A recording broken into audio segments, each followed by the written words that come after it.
In the Made in Abyss universe, there exists a world-renowned location known for its unique flora, fauna, fungi, technology, and unexplained phenomena. This location, colloquially known as the Abyss, is a vertical shaft at least 1 kilometer in diameter and 20 kilometers in depth. It is divided into at least 7 layers according to its geographic features, ecology, and most importantly, physiological effects on humans, the latter known as the Curse.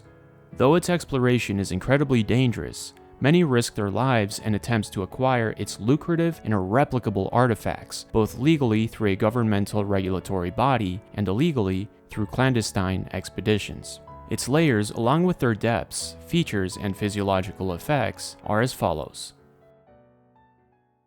Also known as the Edge of the Abyss, is the shallowest subdivision of the Abyss, ranging from depths of 0 to 1,350 meters. This layer has 3 known access points, with them being the Gate to the Netherworld, a guarded archway that leads to a descending spiral of steps, the Grand Pier, a descending gondola found 50 meters deep into the first layer, and the Wharf, a wooden dock that leads to a precipice.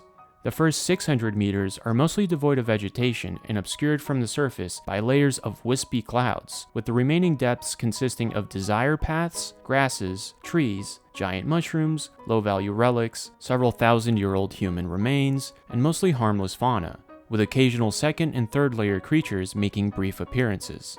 The defining trait that delineates this layer from the surface and the second layer, however, is the physiological effect it has on humans upon ascension. This effect, known as the Curse of the Abyss, causes nausea and dizziness within this layer. Layer 2, also known as the Forest of Temptation, is found at depths of 1,350 to 2,600 meters below the surface. This layer can predominantly be divided into 2 regions based on their differing geographic features. The upper region consists of dense tree and lily pad forests, while the lower region consists of a subsection known as the Inverted Forest. This region is characterized by trees that grow upside down, as well as a massive updraft that causes water to flow upwards near the epicenter of the abyss. This updraft is implied to correlate with the Curse of the Abyss's weakened state within this region. Due to this unique quality, this area is home to a human-inhabited fort known as the Seeker Camp. This camp's primary purpose is to act as an observation deck, as well as a rest stop for proficient and more experienced delvers.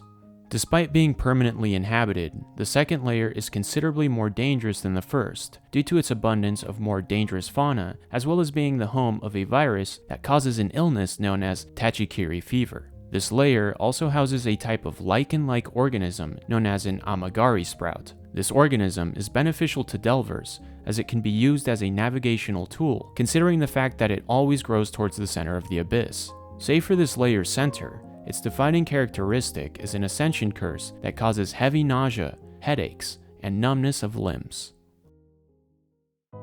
Layer 3, or the Great Vault, is a 4,400 meter deep vertical gorge that can only be accessible through the outer bore via scattered tunnels and ledges. The overall depths of this layer, then, are 2,600 to 7,000 meters deep. Though this layer is predominantly a shaft, a multitude of different animal species inhabit the outer walls of its bore, given that its diameter is significantly narrower than the rest of the abyss. The central focus of the gorge is also home to many flying animals that prey upon both tunnel-dwelling animals and delvers alike. A curiosity of this layer is that it receives more illumination from below than it does from above. Despite its depths, a portion of a sailing vessel's bow can be seen, suggesting that this layer too was inhabited by humans several years prior. This layer's characterizing ascension curse results in vertigo, nausea, and visual and auditory hallucinations. Famously known as the layer of the Goblets of Giants, it reaches depths from 7,000 to 12,000 meters. This layer consists of multiple environments, with the top portion consisting of a landscape dominated by 2 plant species, these being the Kenzon creeper and the flat creeper. Kenzon creepers are stem-like organisms that grow hundreds of meters tall and act as a physical base for another plant known as the flat creeper. Flat creepers resemble circular concave bowls that are either full of water or acid depending on the age of the organism. These bowls act as the habitat for many different animal species, including the highly dangerous orb piercer. 2,000 meters below the flat creeper jungle is a series of meadows filled with eternal fortune flowers, one of the most emblematic plants of the abyss. These meadows are known collectively as the Garden of the Flowers of Resilience.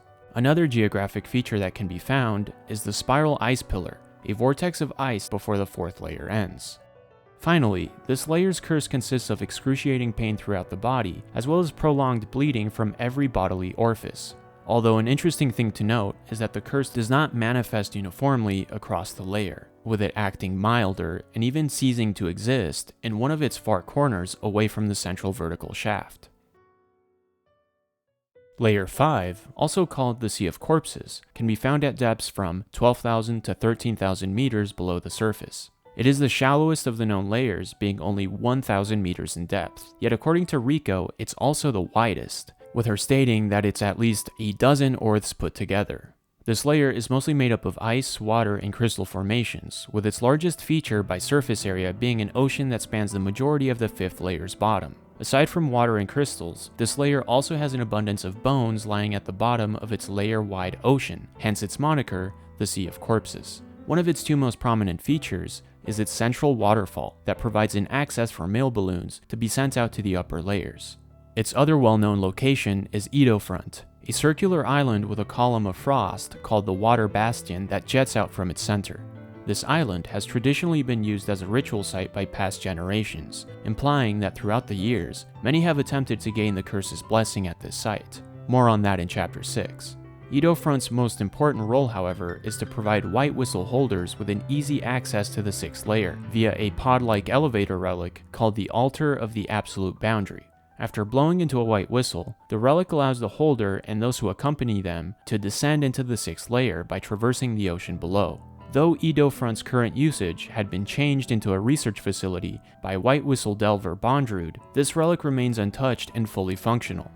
The 5th layer's defining Ascension Curse symptoms are confusion and a complete loss of all senses, including self-awareness. This curse then results in involuntary self-harm, such as teeth clenching and persistent falling. This is also the final layer where one can ascend and retain their humanity. Layer 6, also known as the capital of the Unreturned by the indigenous Orth people, spans from 13,000 to 15,500 meters in depth. This layer is also known as the Absolute Boundary, since any ascension results in the loss of one's humanity and the transformation into a nArEhAtE, also known as a hollow. This layer consists of a varied landscape from scattered rock formations, cliffs, and remnants of human cities.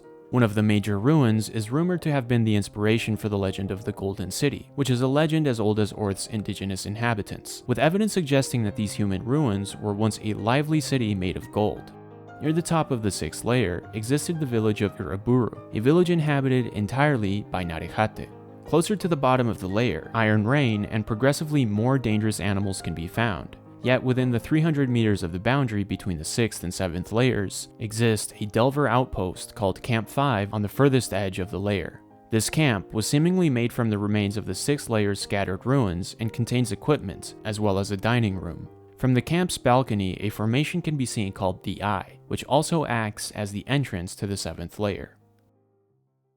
Layer 7, also called the Final Maelstrom, is the last known layer before reaching the bottom of the abyss, although there is no evidence to suggest that this is the final layer. This layer is rumored to house the Ring of Essence, a landmark in the shape of a ring of light, said to be the meeting point between Reg and another entity. It is also said that this layer is home to a group of entities called the Gatekeepers, although nothing is known about them as of at least Chapter 67.